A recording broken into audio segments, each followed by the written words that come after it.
Alors on adresse souvent la question du lien entre le numérique et l'environnement comme facteur de pollution ou comme facteur de solution.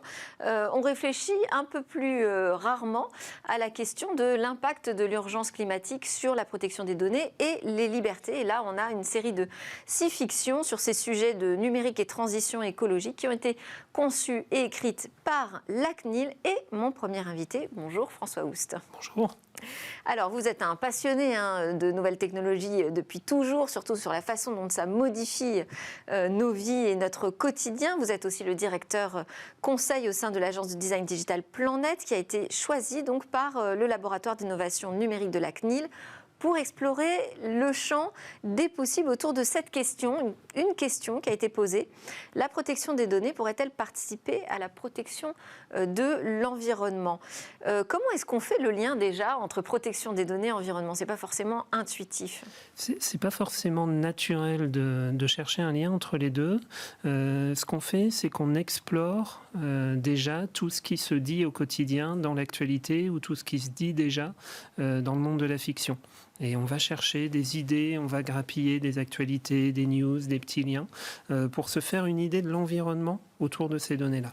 Mais au départ quand même, parce que on peut se dire, tiens oui c'est vrai, la protection des données finalement c'est une façon de limiter la quantité de données qui vont être collectées sur chaque individu et donc de limiter peut-être l'impact environnemental. Est-ce que c'était ça le point de départ ou est-ce que c'était la question de la protection de nos libertés plutôt face à une urgence climatique qui va nous demander peut-être de plus en plus de nous surveiller ? Les deux sont intimement liés. On s'est rendu compte au fur et à mesure de l'exploration que les deux données sont extrêmement liées. D'un côté, on se pose la question de l'explosion des données qu'on est en train de fournir pour des raisons écologiques ou pour d'autres raisons. Tout ce qu'on stocke comme information sur notre suivi d'activité, sur nos déplacements en voiture, sur nos données personnelles, tout ça est stocké dans des data centers et tout ça demande de plus en plus d'énergie et demande de plus en plus de matières premières pour être construit.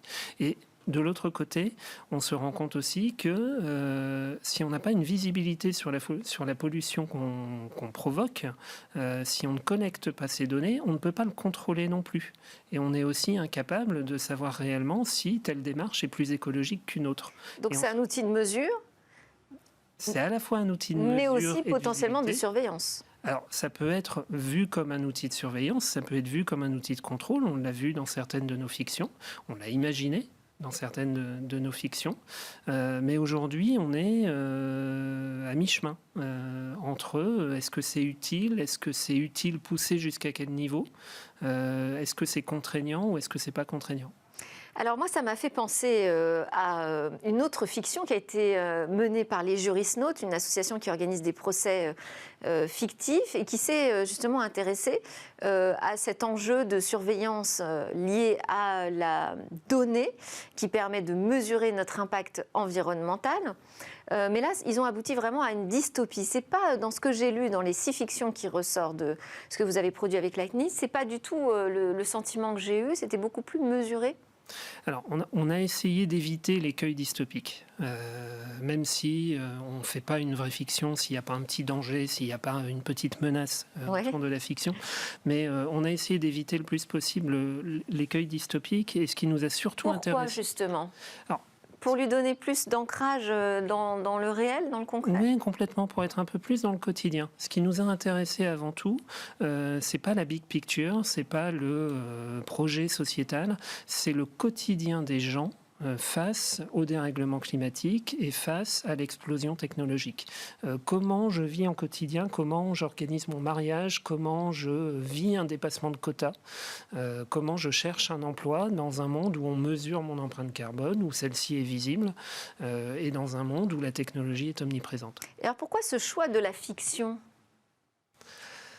On aurait pu faire un choix de l'étude, du rapport, comme un cabinet de conseil classique. Quand le laboratoire d'innovation numérique de la CNIL est venu nous voir, il nous a demandé de faire un pas de côté. Il nous a demandé de regarder d'une autre façon les thématiques. pour deux raisons. La première, c'est que déjà les équipes de la CNIL sont très bien équipées et sont très bien dotées pour faire de la prospective, donc on n'allait pas marcher sur leur plate-bande. Et puis, le deuxième point, c'est que cette imagination, ce travail de fiction, il permet de prendre de la hauteur et il permet d'imaginer des réactions qu'on ne peut pas imaginer en prospective, parce qu'elles sont liées aussi à de l'affectif, parce qu'elles sont liées aussi à de l'événement quotidien. Et ça permet d'envisager les choses sous un angle légèrement différent. Et qui sont les lecteurs visés par ces fictions? Ce sont des fictions, il y en a 6, qui sont classées en 3 catégories. Tout à fait, 3 scénarios. Elles sont assez courtes. Oui. Elles sont documentées, puisque finalement, à la fin de chaque texte, on a des informations beaucoup plus factuelles, qui s'appuient sur ce qui existe déjà aujourd'hui. Tout à fait. Donc, qui est visé? Est-ce que c'est le citoyen lambda qui doit aller regarder ces fictions, ou le régulateur, le politique?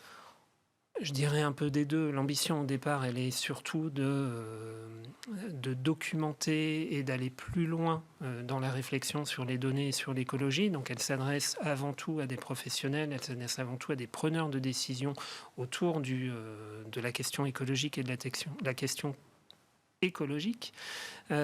Si elle réussit à toucher du grand public, je dirais tant mieux. Elle n'est pas construite avec cette ambition, on n'est pas dans la construction d'un roman, de vraie science-fiction. Mais si elle réussit à toucher le grand public, pas à faire prendre conscience, mais à construire des imaginaires autour de l'écologie, je dirais tant mieux. Alors, on a donc 3 scénarios qui ont été définis. Vous pouvez peut-être nous les lister? Oui, complètement. Alors, il y a un premier scénario qui repose sur une logique de quota. Et si demain, on était tous tributaires d'un quota écologique, qu'on l'imagine en émissions de carbone, en consommation électrique, etc. On ne s'est pas posé la question de la définition de ce quota en tant que tel, mais si on a une vie qui est pilotée comme les par États aujourd'hui ou les entreprises, demain, les citoyens pourraient être soumis à des quotas. Exactement. Le deuxième scénario, c'est le scénario de la transparence. Est-ce que l'écologie demain peut être une donnée publique? Est-ce que je peux avoir accès à l'indice de pollution complet du produit que j'achète, de l'entreprise pour laquelle je travaille, et vice-versa? Est-ce qu'une entreprise peut avoir accès à mes informations de mode de vie et d'impact écologique? Et le troisième scénario, qui pousse les choses un petit peu plus loin, c'est la logique de l'effondrement.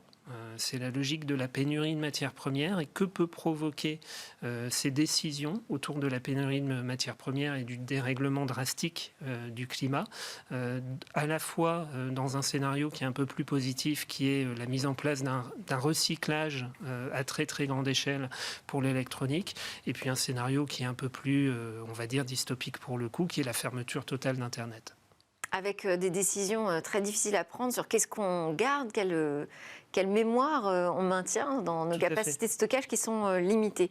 La suite de ces fictions, c'est quoi? Et même pour vous, je veux dire, est-ce que ça a changé votre regard sur cette question du lien entre environnement et protection des données et des libertés? Ça fait prendre conscience de certaines choses.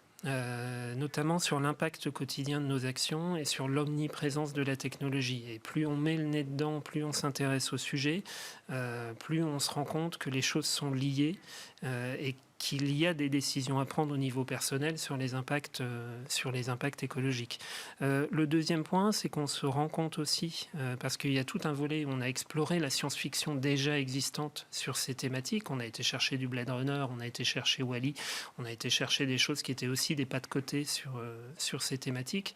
On se rend compte aussi que la préoccupation n'est pas totalement nouvelle. On a retrouvé de la science-fiction qui date du début du XXe siècle, où on évoquait déjà la raréfaction de l'eau, et la fin de l'humanité due à l'industrialisation et à Mais là, on n'est plus tellement dans la science-fiction, hein, ça devient juste des fictions, donc ça se rapproche davantage de notre réalité. Donc pour cette prise de conscience, je vous invite moi à consulter ces nouvelles sur le site climatopie.fr. Merci beaucoup François Houst, donc directeur conseil chez Planète France.